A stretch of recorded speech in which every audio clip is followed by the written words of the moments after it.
Young Turks, Jake, John, I roll on with you guys. Why, hello there. How you guys doing?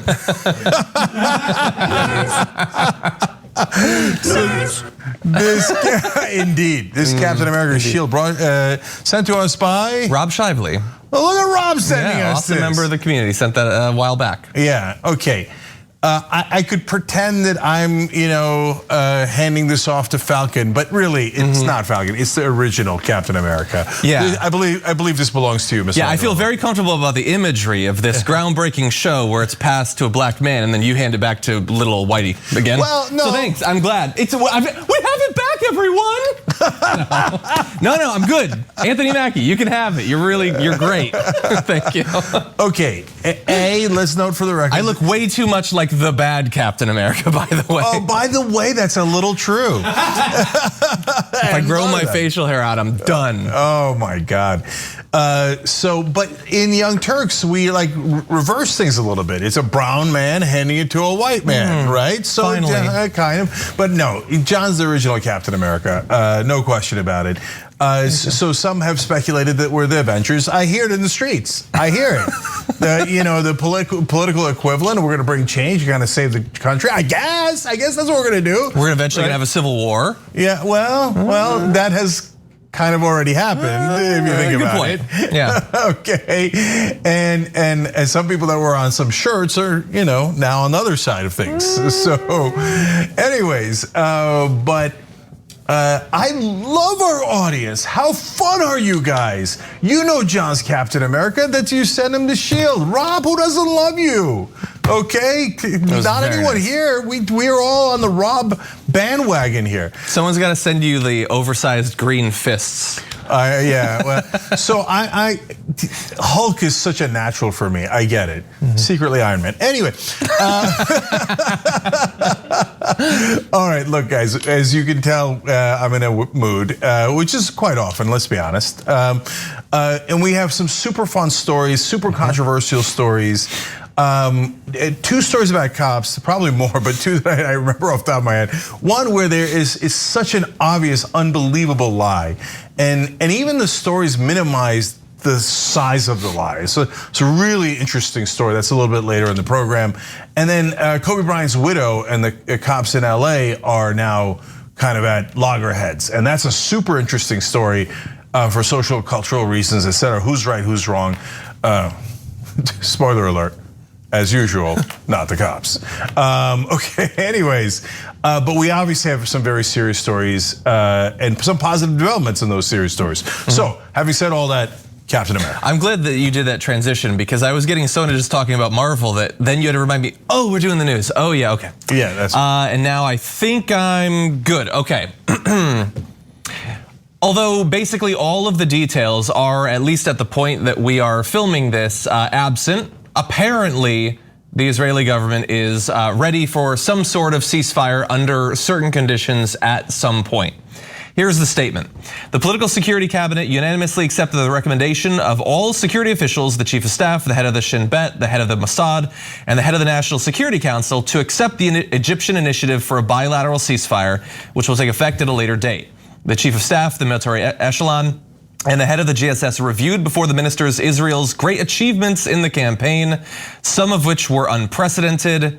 Seems ominous. The political echelon emphasizes that the reality on the ground will determine the continuation of the campaign. So that provides obviously a great deal of free space for whatever ever-changing interpretation of whatever needs to be seen to be happening to allow the ceasefire to end, I suppose. But theoretically, we've reached the ceasefire that we and others have been pushing for. Yeah, so good news. Basically what a ceasefire means is that Israel feels like they've done enough damage. So Hamas had been calling for a ceasefire for days now. And then Joe Biden and the US dragged their heels for a long time. Finally, Joe Biden's like, ceasefire?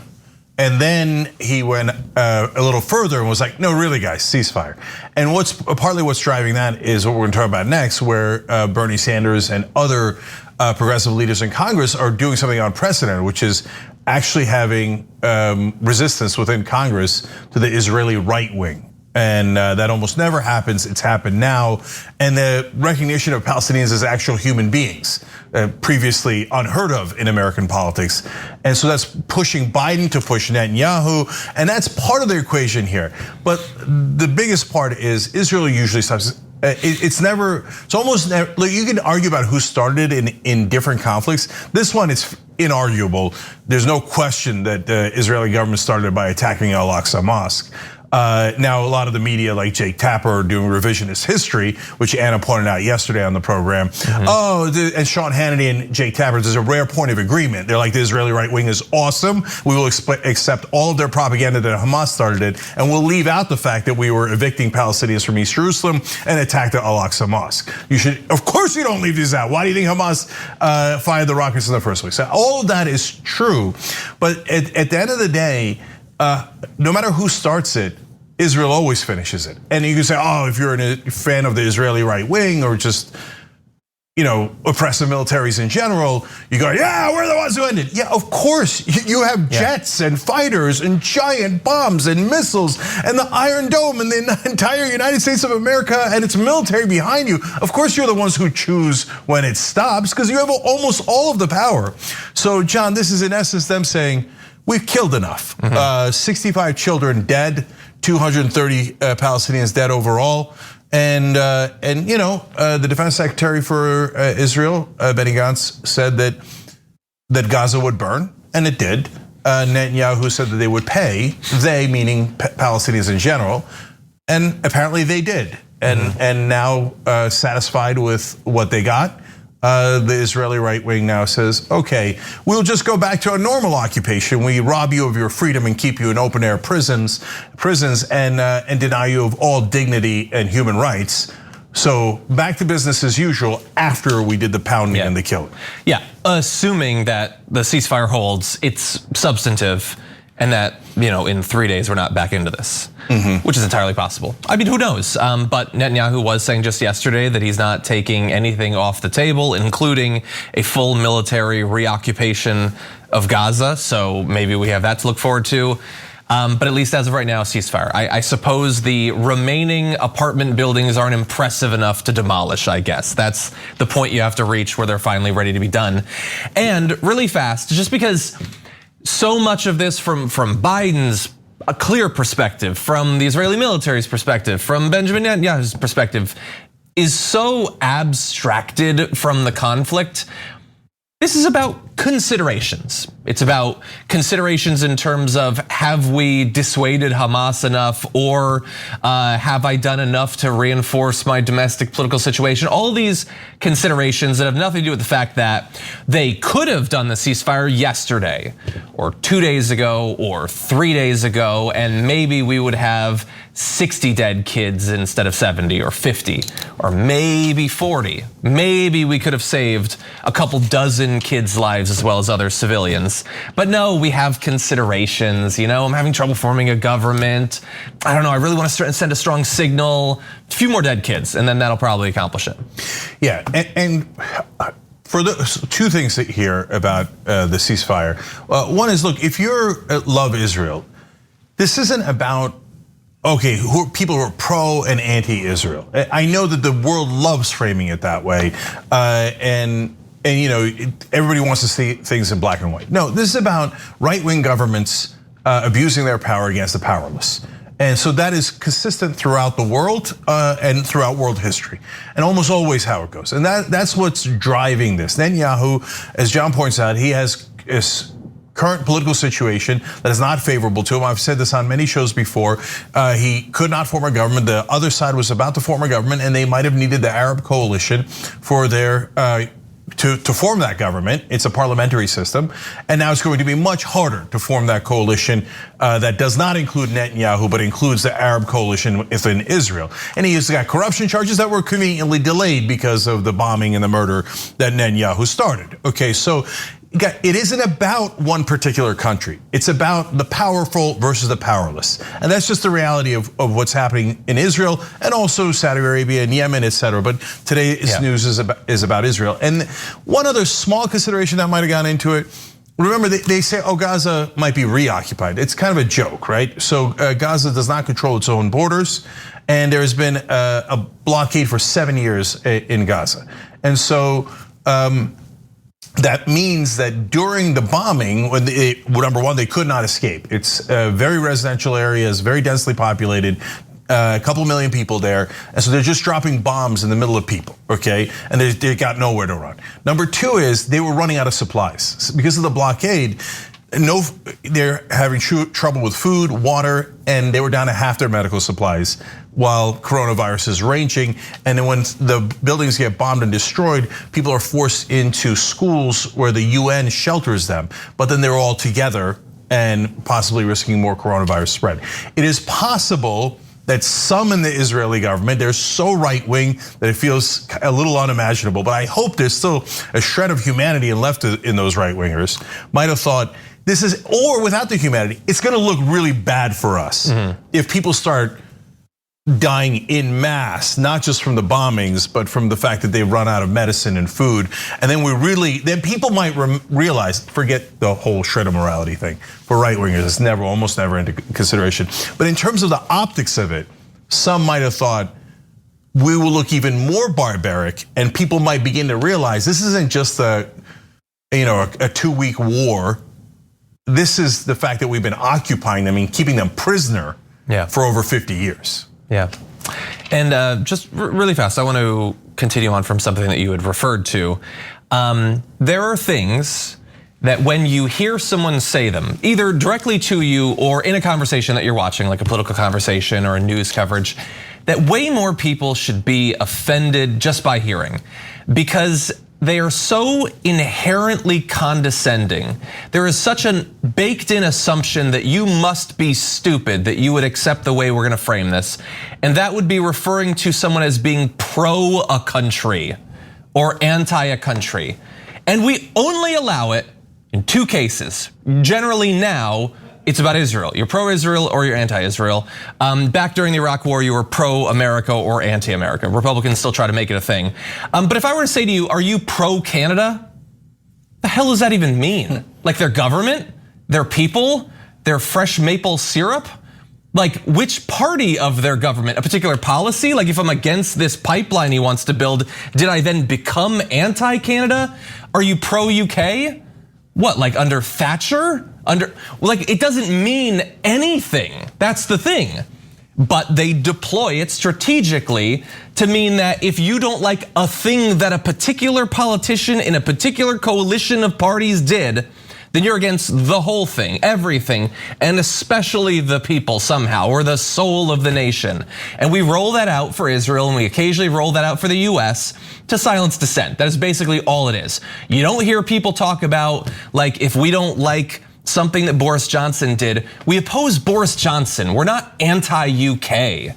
If we don't like something that like Trudeau did or Sarkozy or something like that, we don't talk about that as being fundamentally about the country. So don't stand for it when it comes to these countries. It is obviously an attempt to deceive you, an attempt to silence you, and people need to be more vocal when they see it being used.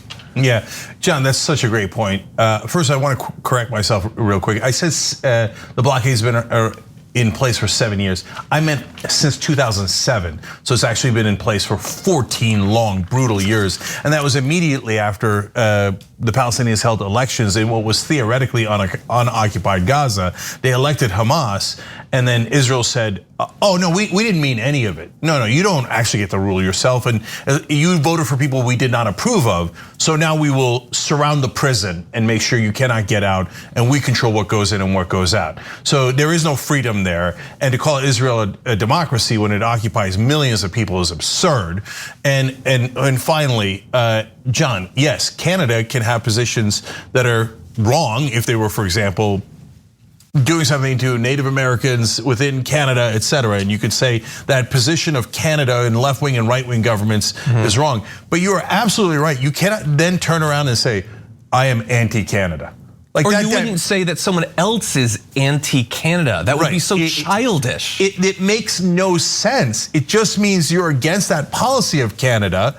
and you wish for the betterment of Canada and the people that they are affecting, that they would get better on that policy.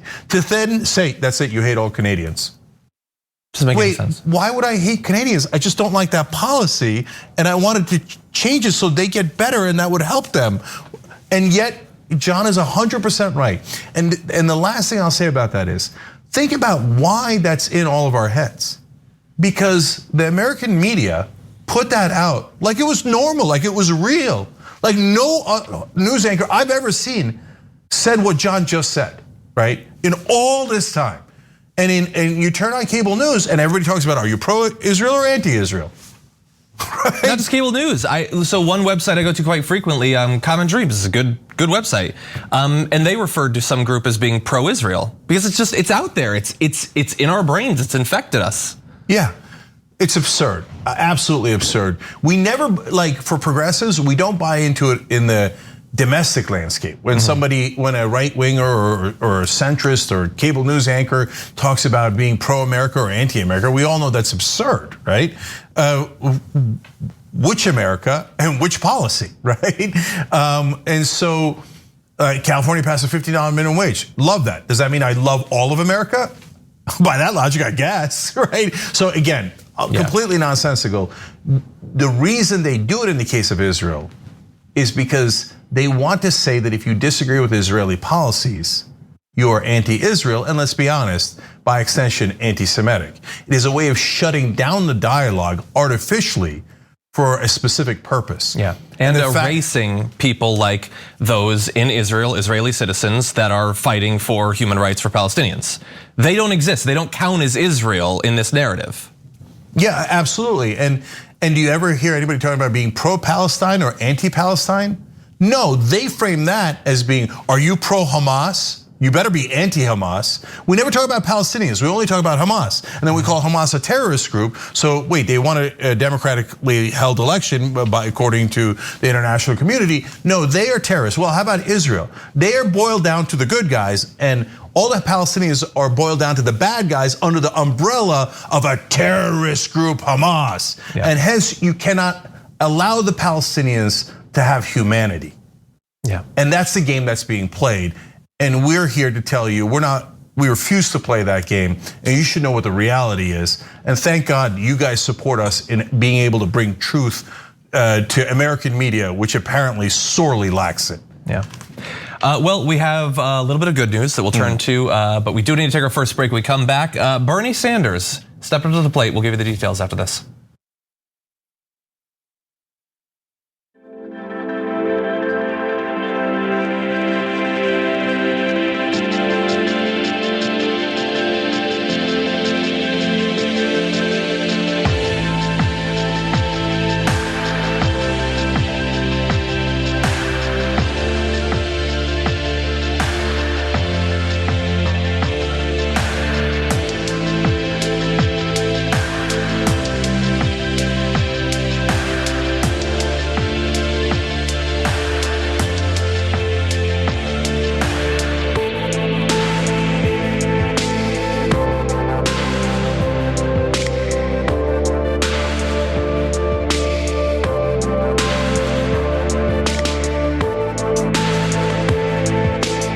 During the break, I normally start with our members' comments on tyt.com, and obviously you go to tyt.com/join and become a member, be part of the show.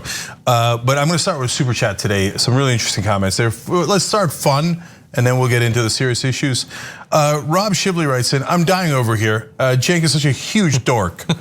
Love you guys, even though John has better triceps. I guess. That's fighting words. Where's the shield? Give me the shield fast. Okay, you need that shield, okay? The only thing that can break Captain America's shield, my triceps. Not a big deal. It's canonical. It's just, look, yeah. Is it Captain America's kryptonite? I guess. Okay. Mark Moore says, why are you using Canada as an example? Are you anti-Canada, John? Exactly. LMAO. Okay. I guess.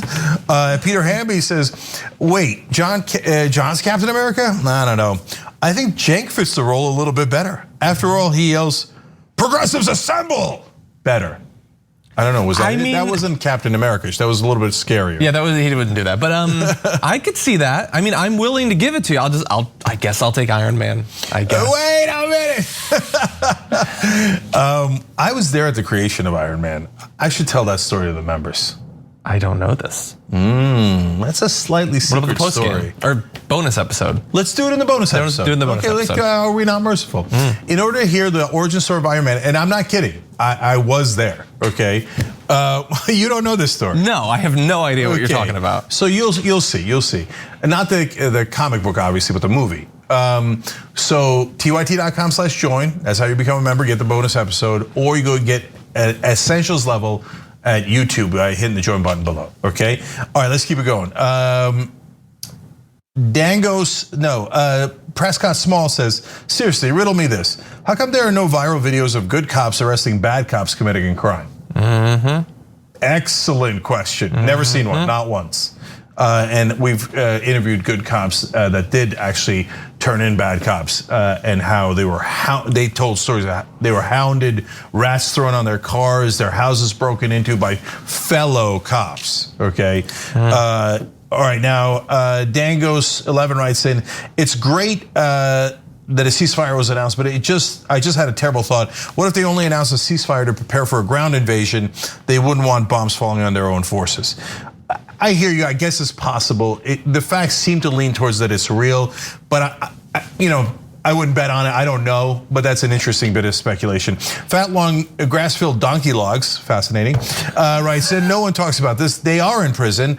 Where are they going to get the rockets from? Are we sure they're not being supplied by Netanyahu, or maybe even being fired by him to create the excuse? No, that is too conspiratorial. No, other groups have confirmed it is Hamas firing about 4,000 rockets. Luckily, most of them did not land, and they get it through the tunnels. We got more. We'll be back.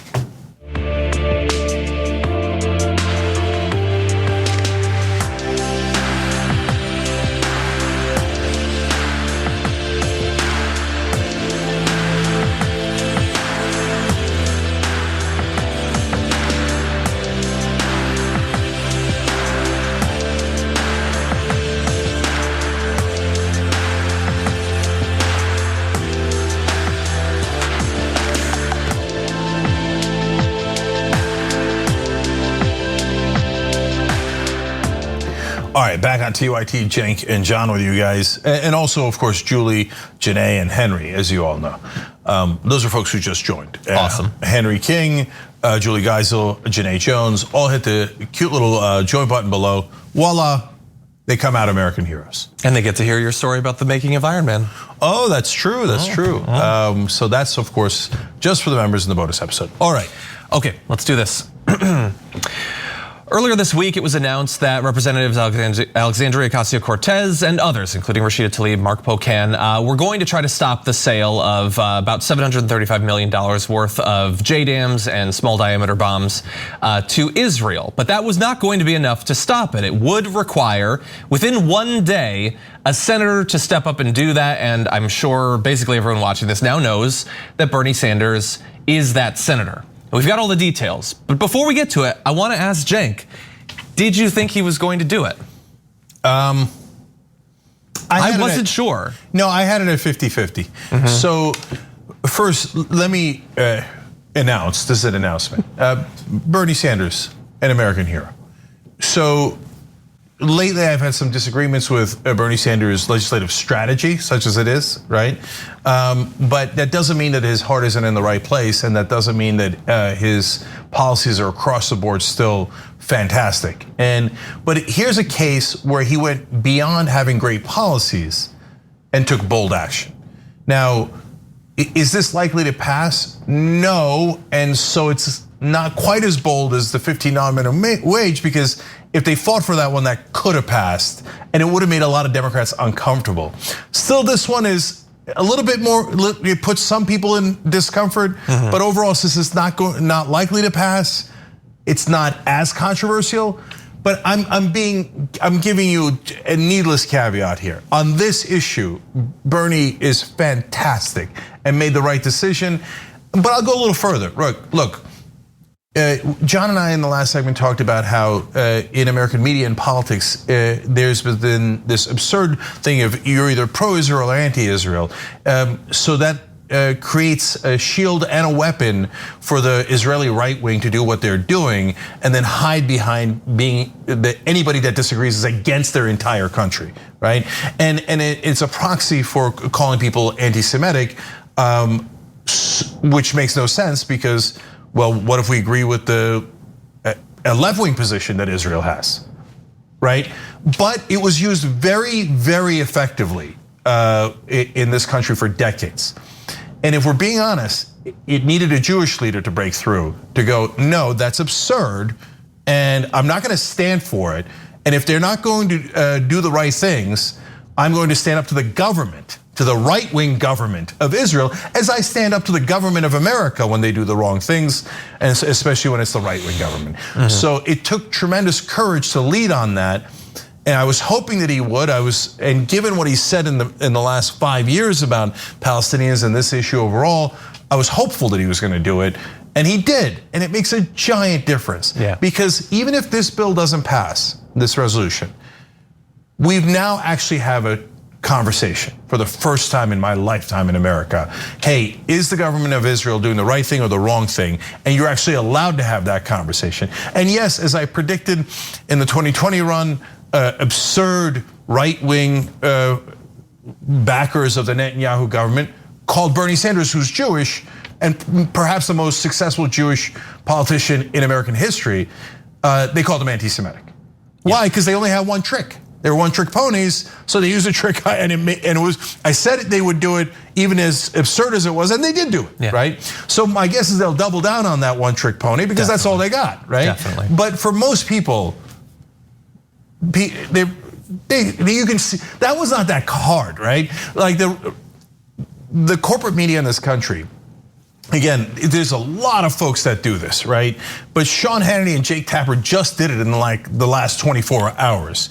Their propaganda in favor of the right-wing version of the Israeli government is so overwhelming that it makes it nearly impossible to even have a rational conversation about Israeli policies, right? And this is Bernie saying, hell no, we're gonna have a real conversation. And if it comes down to it, no, the US support of your military is not at all guaranteed. I've never seen that before. And Jake Tapper and Sean Hannity can say all the nonsense they want. For most people, they see Bernie doing it and they're like, no, we're not, no, you guys are ridiculous. Obviously Bernie's not anti-Semitic, and half the people that are backing this are Jewish politicians. Obviously they're not anti-Semitic. You guys are being absurd. No, we're gonna have an actual conversation about this issue. Yeah, and while I totally agree, there's been some insane media coverage, there is also, thankfully, a little bit more balance. And by balance, I don't mean accepting some equal left-wing absurd view, but like, talking to Palestinians. It's a novel concept. They've like dipped their toe in that pool this time around. You've seen viral footage of the buildings going down. There was the young girl Nadine, her video that went viral. Like we've got that, which we didn't have in 2014 nearly as much and in past conflicts. But I want to give you a little bit more details about what Bernie is doing, for which I agree he's going to be attacked viciously. So he has the resolution. There's going to be now a guaranteed vote on it. It would require a simple majority to pass the Senate. Good luck on that. If it were to be vetoed by President Joe Biden after that, it would need a 2/3 majority in both chambers. So a joint resolution of disapproval like this has never been successfully used to stop an arms sale. In fact, multiple times under Donald Trump, attempts that were successful in Congress to stop him from selling weapons to Saudi Arabia and I believe the UAE were vetoed by Donald Trump. But they did try. It's becoming a little bit more common, and it's good to see that the same sort of tactic that can be used to try to stop some of the wanton murder of civilians by countries like Saudi Arabia can also be deployed when Israel is doing similar things. So that is all good. I want to read just a little bit of what Bernie Sanders had to say about this. He said, at a moment when US-made bombs are devastating Gaza, and by the way, these are the ones that we're about to sell them are the same ones that are being used right now. So it's already a little bit locked in. At a time when they're devastating Gaza and killing women and children, we cannot simply let another huge arms sale go through without even a congressional debate. I believe that the United States must help lead the way to a peaceful and prosperous future for both Israelis and Palestinians. We need to take a hard look at whether the sale of these weapons is actually helping do that, or whether it is simply fueling conflict. And I mean, I think we both know how this is likely to end up, but I agree, it has at least now maybe indicated to a few other politicians that like, you can do this. I mean, if Bernie can do it, you can potentially do what we all know is the moral thing to do. And maybe it will, if not stop arms sales like this or the billions of dollars of military aid per year, maybe at least we could get some conditions on them, some sort of considerations for human rights, the lives of civilians, those sorts of things. So last two things here. First, now giving credit to Rashida Tlaib, Ilhan Omar, and others, and Alexandria Ocasio-Cortez. It turns out diversity and representation makes a difference because before there were no Muslims in Congress, then we had Keith Ellison, Andre Carson, then Tlaib and Omar. And Tlaib and Omar have been much more vocal than their predecessors, and they're proudly Muslim. And so they come out and they say, and Tlaib is Palestinian, and they say, what do you want me to speak out against my own people? I'm not gonna do that. I'm gonna support Palestinians not because they're better, not because no one is guilty in this. There are no guilty Palestinians. No, Hamas does fire rockets, etc. But and Omar's called that out. She's called out the human rights abuses of Israel and Hamas, right? And I just point to her because AIPAC is attacking her with smears, as always. Right-wing, awful lobbyist group in America, and so. But that diversity and representation made a difference because their voices were heard for the first time, and then the rest of a lot of the Just Democrats joined in. AOC, Ayanna Pressley had a wonderful speech. Cori Bush, etc. Look at that, Just Democrats make a difference, right? But if it was just them, it would not have had as much of an impact as when Bernie Sanders joins the fight and others in the Senate, and it becomes a broader movement. And so that's why we're giving Bernie so much credit here that he deserves. But I want to give credit to one other person and then generally. Look, a long time ago I said that I think that the only way that the Israeli-Palestinian issue gets resolved is if and when, I really believe that it was gonna happen, I still believe it's gonna happen, American Jewish population says that's it, we've had enough. And we've got to make the right-wing government of Israel stop. Otherwise, there's going to be no check on this. Because why does Israel act in the vicious way that it does recently? Because power always corrupts, and absolute power corrupts absolutely. We all know this. It has nothing to do with anything other than the power structure, right? And so, why do they have absolute power? Because America backs them 100%. It doesn't matter if the entire rest of the world is united in condemning any particular action or policy or war of Israel, right? Or a war crime or anything like that. It doesn't matter, China, Russia, everybody can agree. As long as US is backing Israel, they have absolute power in that dynamic, okay? And that is going to by nature corrupt Israel. There's no question about it. The only way that things could turn around is if American Jews stood up and said, no, don't stop calling people anti-Semitic, stop pretending that this is anti-Israel when we're all trying to help Israel be better, right? And they have, I think I was right, okay? And so when I said that, I don't know, a decade ago or so, people say, oh, you're hopelessly naive. Now, by the way, why did some good people say that? Because in the old guard in this country remembers the bad old days when the Jews across the world were beleaguered and victimized in literally historic proportions. And they said, right-wing, left-wing government of Israel, I don't care, right? Israel must be protected at all costs. And is there an old guard like that here in America? Yes, of course there is. And I understand their loyalties, and I don't mean to question their loyalties to America as well. Don't get me wrong, I just get that. I know, I'm from the old country, right? I know Turks that still love Turkey, even though they're 100% American. And I know that this oftentimes they get biased by that, right? And they can't see straight. But I suspected that there would be young Jews in America who are,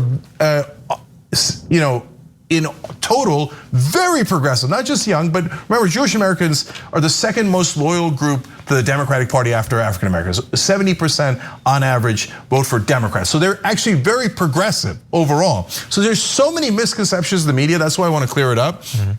And so, as I suspected, those young progressive Jews now leading many different Jewish American groups and now in power have risen up and said, no, this isn't right.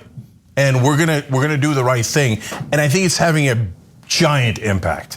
And so I tell you all that in prelude to telling you, again, as I told you, it's not just Bernie Sanders.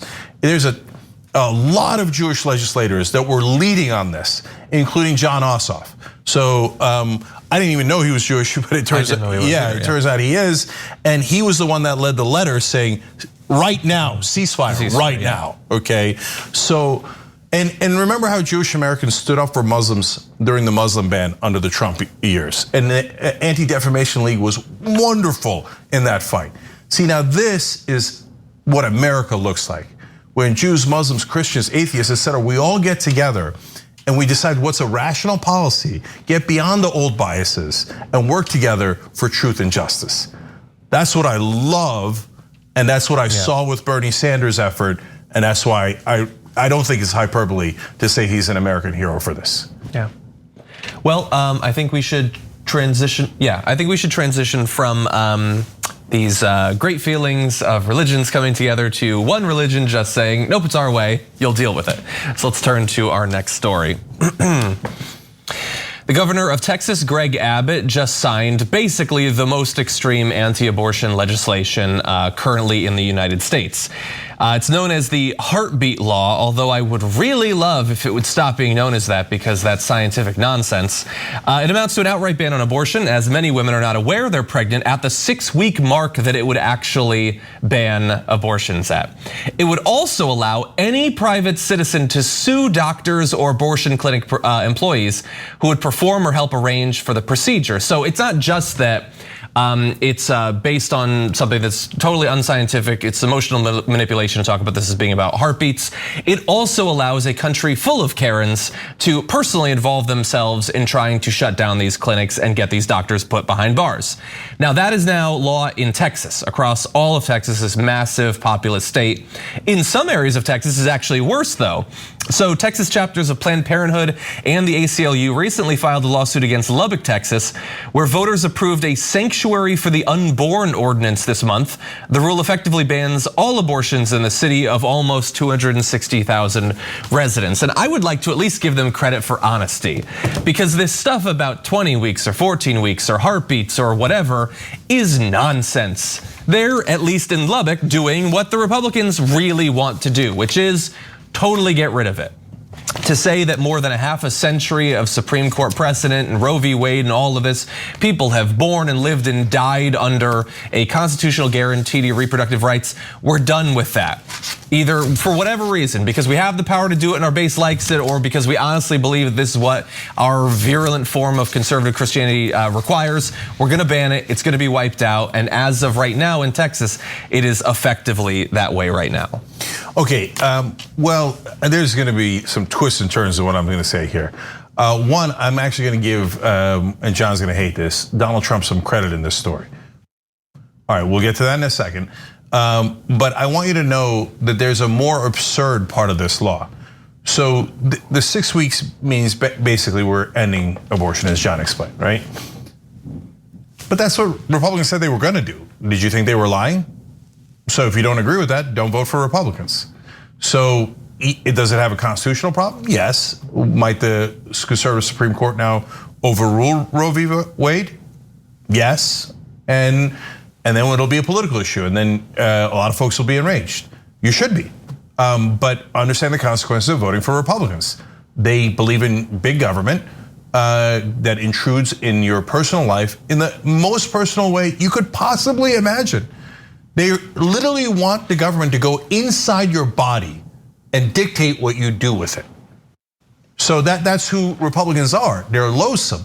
But if you like that, if you say, I love it when they regulate what I can and can't do with my own body. I hate freedom. I'm a woman who hates having any freedom at all. I can't wait to give away choices about my body and my entire life to a bunch of Republican politicians who have never met me. Okay, well then vote for Republicans, right? And by the way, they also hate gay people. They also tell you what kind of sex they have, etc. And they're also amazingly against contraception. So you like these idiotic, barbaric laws and with these cavemen, then you vote Republican. That's clear.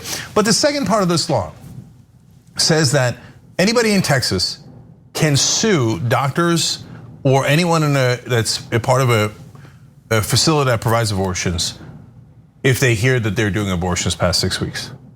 How is that legal? That's not a thing. So this is the modern Republican Party. So the anti-choice, anti-abortion wing of the party has been around forever, right? So that's not modern. The second half of this legislation is the modern version, where they go, well, normally the way to sue someone civilly is if you were hurt, right? This is not criminal action, this is civil action. John did something to me and so I'm suing him to either get him to stop doing it or pay me damages, etc., right? In this case, nothing happened to you. You claim you have information that somebody else got an abortion at that clinic and you sue the doctors. That's not recognized in American law. That's not how it works. Like that's not I don't know how to describe that because it makes no sense. It's like, I don't even have an analogy. That's how nonsensical it is, okay? And Republicans know that. You think Republican politicians and the governor that signed that don't know that this is not the American form of government? They know that, right? Like, who cares? Because we're not attached to logic anymore. And that's why the MAGA guys are like, we live rent free inside your heads, right? Because you just can't figure out how dumb we are. Well, that's true, and it bothers you that we don't care about facts or logic. Yeah, it does kind of bother me. Yep. Right? And the fact that 40% of this country has lost its mind, is maniacal, and doesn't even care about the concept of logic. It's just an amazing phenomenon, and this is yet another example of it. Yeah. It's bizarre. I don't know what standing these people would have, and an idiot might think that putting in the thing about allowing you to sue them would then provide some cover for the overall law by changing the concept of standing, but no, that's not how the Constitution works either. None of it makes any sense. Credit to them, I guess, for so many of the things the Republican Party has tried to do, especially when it comes to women, has seemed ripped from the pages of The Handmaid's Tale. But I've read The Handmaid's Tale and the Testaments. There's nothing about people being able to sue clinics that they're not involved in. So at least they're experimenting. They're coming up with something new. I do also want to reassure a lot of Americans, and especially our international viewers. You might look at this and think, oh, there is something seriously wrong with Texas, and there very much is. This is their government, partially as a result of gerrymandering and all that. But this isn't actually representative of what Texans think about reproductive rights. In a recent survey, about 40% of respondents there identified as pro-life and 41% as pro-choice.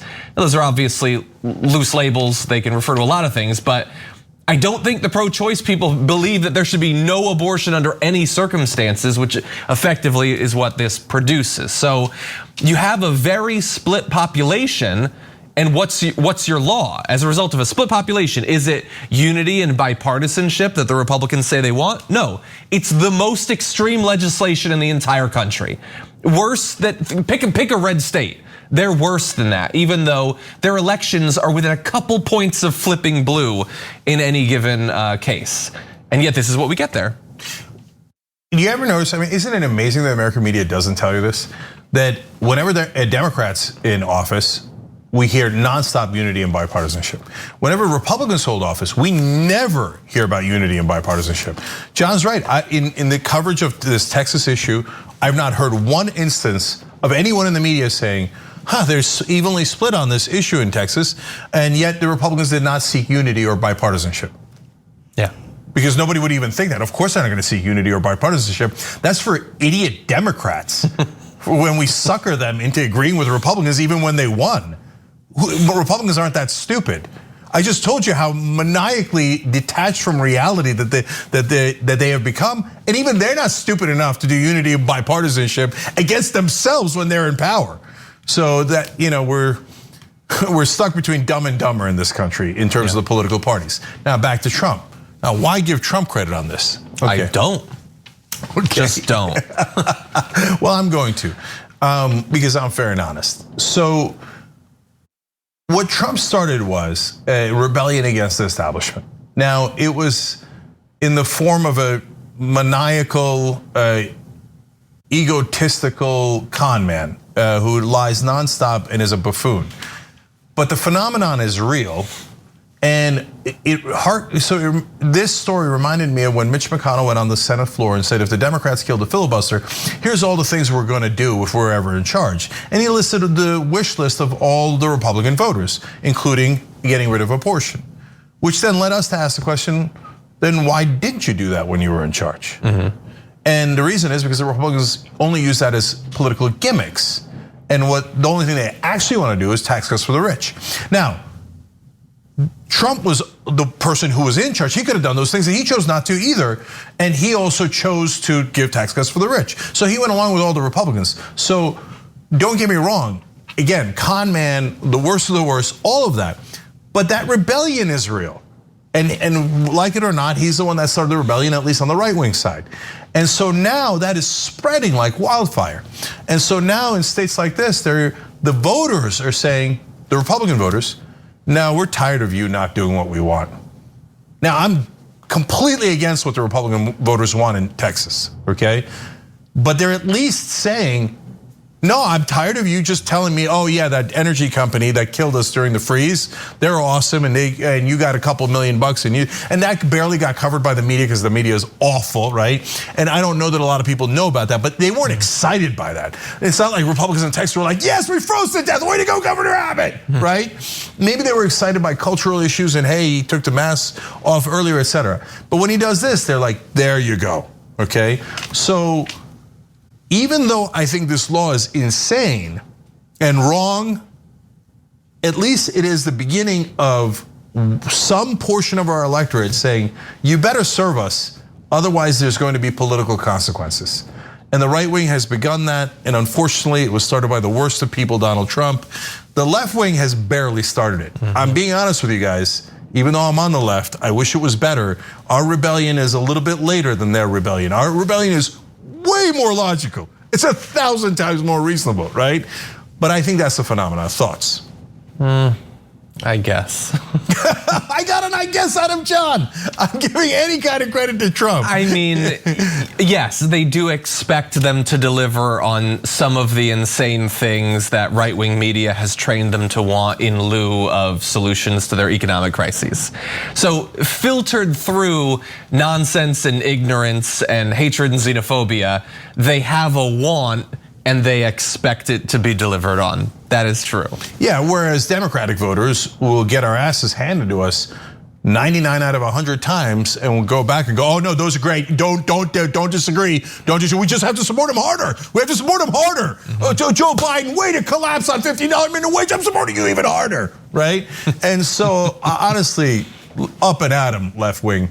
You guys kind of suck at this rebellion thing. And we got to get way better at it. As obviously you saw in the Israeli-Palestinian issue, it has begun. On some issues, now progressives boldly challenging the establishment of their own party. It's about damn time. On this one, you could learn a lesson or two from the Republicans, just minus the lunacy. Yeah, so form a chai tea party, basically. Well, I don't know that I would frame it that way. Anyway, okay, so we are gonna take another break, but when we come back, more on January 6th, insane things that the Republicans are claiming to believe about it, and a response from someone we don't often pay that much attention to on the program, but we will after this.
right, back during the break here. Let's go to our members section. Jenks Kiki Cat writes in other words, we're running out of bombs. Let's quit until the US arms sale goes through. Or maybe I'm just being cynical today.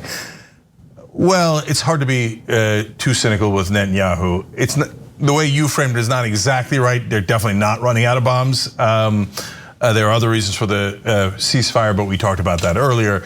But you will be forgiven for being cynical about anything that Netanyahu does. Skylar G-Man writes in, hey John, I'm watching the show 20 minutes behind you. I just realized that you're doing a little over an hour TDR, Q&A video for tier 3 members, and 2.5 hours of TYT. That's a lot to do in one. I hope you enjoy your time off, you deserve it. Are you doing an hour of TYT power panel tomorrow? I am. And I appreciate the recognition. You left out the TDR pre-show though, which we did for half an hour. But anyway, thank you. Yes, no, it's fun. There's a lot to talk about today. It's a big news day. It is indeed. Thanks for being here, John. Appreciate it. And thank you for appreciating how hard John is working. Thank you for appreciating him appreciating me. Thank you. Okay, now we're done with that. I appreciate that. Okay, I'm so done with it.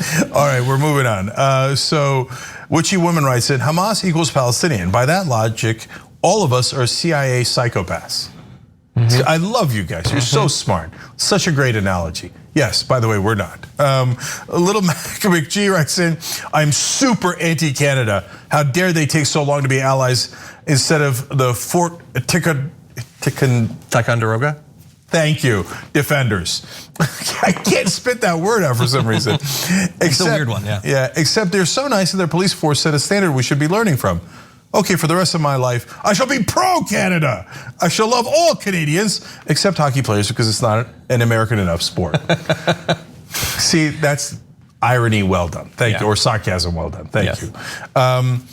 LJ Wombology writes in, the irony of John's comments about talking to Palestinians being a novel concept. Sadly, it's a very unusual concept in the media, given that they're prioritizing the interruption of brunch over the IDF leveling of buildings and killing families.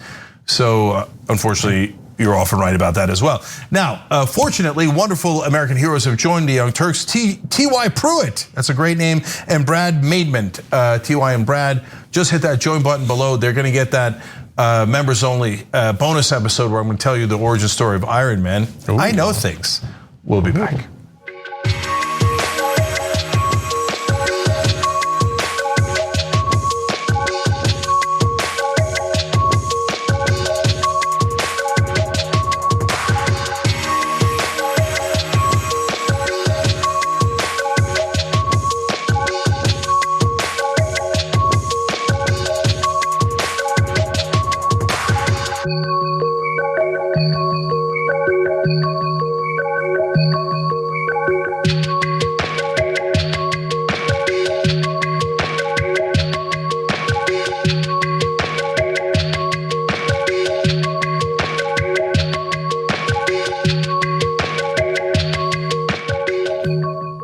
Back on TYT, Cenk and John with you guys. I'm gonna read one from comment from YouTube Super Chat. Jeremy Vela writes in, tricep and bicep dragons always bring the passion, logic, and humor.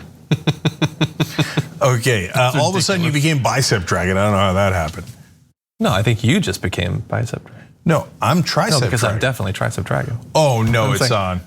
Okay. We have to have a battle. All right, anyway. We're gonna have to do a video in a gym. Who can lift the most or with triceps? We'll see, we'll see. Give me a month to train. Yeah, all right. Well, you can have a year, the rest of your life. It doesn't really matter. Unless you're maxing out the machines, this is over. Which machines? The one where you sit down and you push down. I can max it out. Oh, you can max it out at like 275 pounds? Whatever the max is, I don't look, it doesn't matter. I love this. Okay, it's on, it's on. All right. All right, let's do the next one. Awesome, awesome. Okay, this is not awesome though. The political conversation around January 6th has been a little bit ridiculous over the past few weeks, with multiple Republican representatives claiming that it was perfectly fine, orderly, just tourists, and then looking like idiots when photos of them cowering behind men with guns or barricading the doors come out. So all of that has already happened. That's out there. You would have to be truly stupid, truly craven, truly dishonest to then come back in after all that and claim once again that January 6th wasn't a big deal, nothing to worry about. And we found a senator stupid enough. Here is Ron Johnson. to say there were thousands of armed insurrectionists, breaching the Capitol, intent on overthrowing the government, is just simply false narrative.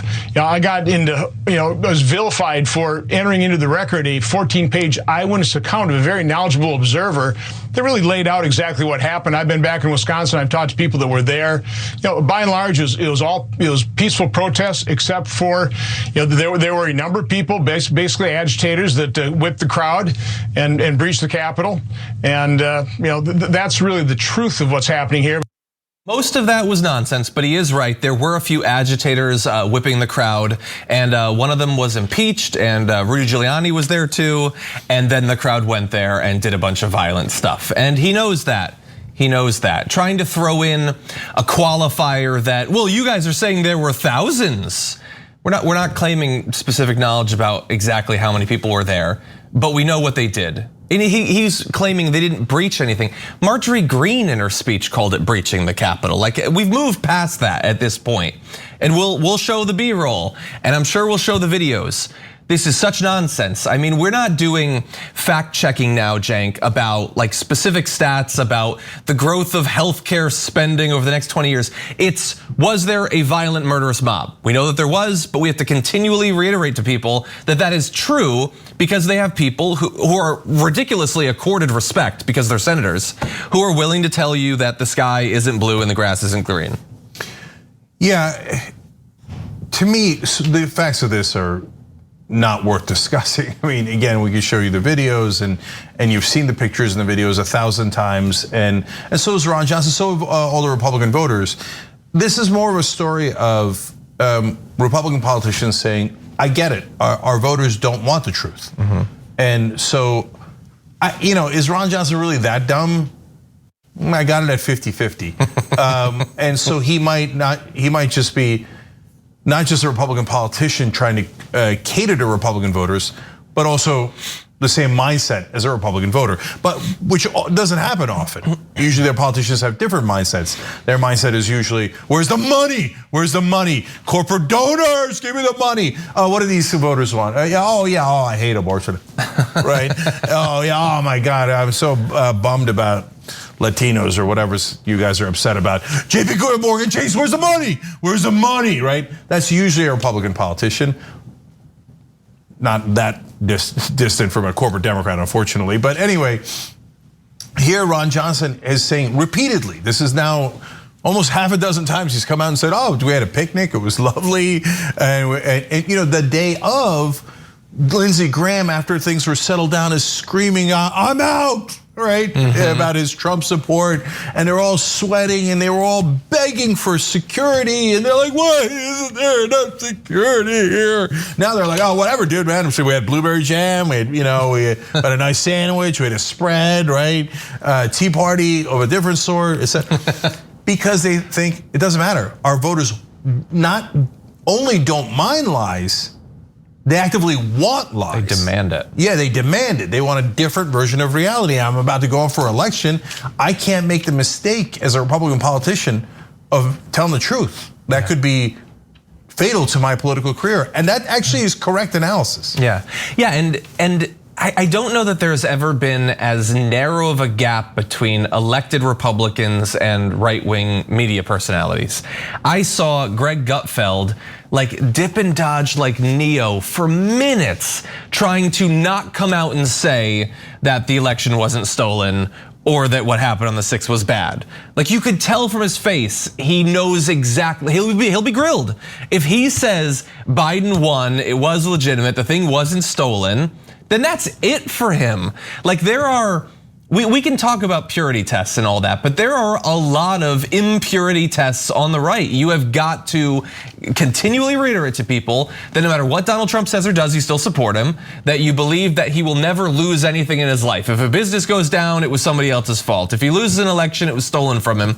You have to continually prove those things, whether you're in Fox News or if you're an elected Republican.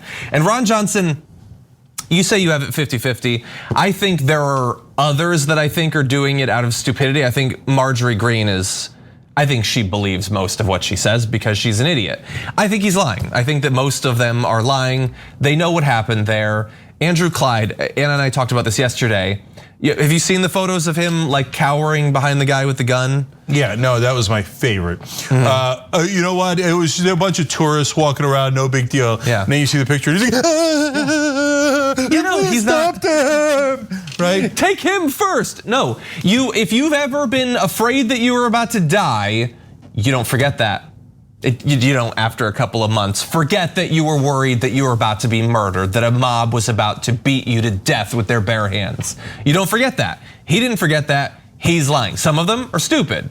Marjorie Greene is stupid. They're liars. Yeah, but last point to back up all of that. Guy's up for re-election. Poll just came out confirming every other poll that's ever been taken on this issue. 70% of Republican voters think that Joe Biden lost the election, Donald Trump won the election, and that Joe Biden and his team stole the election through fraud from Donald Trump, who's the legitimate winner. 70% believe that with all of their hearts, right? So if Ron Johnson made the mistake of telling them the truth, he would get primaried and lose almost as a certainty. There's almost no question that he would lose. So in order to preserve his political career, he must lie. Can I give you a quote that demonstrates that? Yeah. So Ron Johnson had this to say. This was back in February. The group of people that supported Trump, the hundreds of thousands of people who attended those Trump rallies, those are the people that love this country. They never would have done what happened on January 6th. There he's spreading the conspiracy theory that it was somehow Antifa. That apparently was totally fine. It was Antifa, but they were law-abiding. Anyway, that is a group of people that love freedom. That's a group of people we need to unify and keep on our side. And I need to keep on my side. That's the base. There's some never Trumpers, but you can't get elected in a primary or a general election as a Republican just trying to get them to support you. He needs those people, like right here. You're seeing right here, he needs those people, every one of them. From the Boberts to the Gomerts, they all need those people to continue to support them, and all of those people have very high expectations for the quality of the lies that they will be told. And so Ron Johnson is just doing his job. It's just that it's a really sick job. Yep. Yeah. Okay. Should we take the break or really fast, Tim Ryan? All right, Edwin tells us take the break. Ed was in charge. We listen to what he says. All right, we have many amazing stories left, including some. The Candace Owens stories just for members. That's in the bonus episode. But the absolute destruction of Candace Owens is awesome. So hit the join button below if you want to see that, or go to tyt.com/join. But later in this program, we still have the story of one police department saying one of the most outrageous lies I've ever seen, and then another police department at war with Kobe Bryant's widow. Classy folks. All right, we got that when we come back. Thanks for listening to the full episode of The Young Turks. Support our work, listen ad-free, access members-only bonus content, and more by subscribing to Apple Podcasts at apple.co/TYT. I'm your host, Cenk Uygur, and I'll see you soon.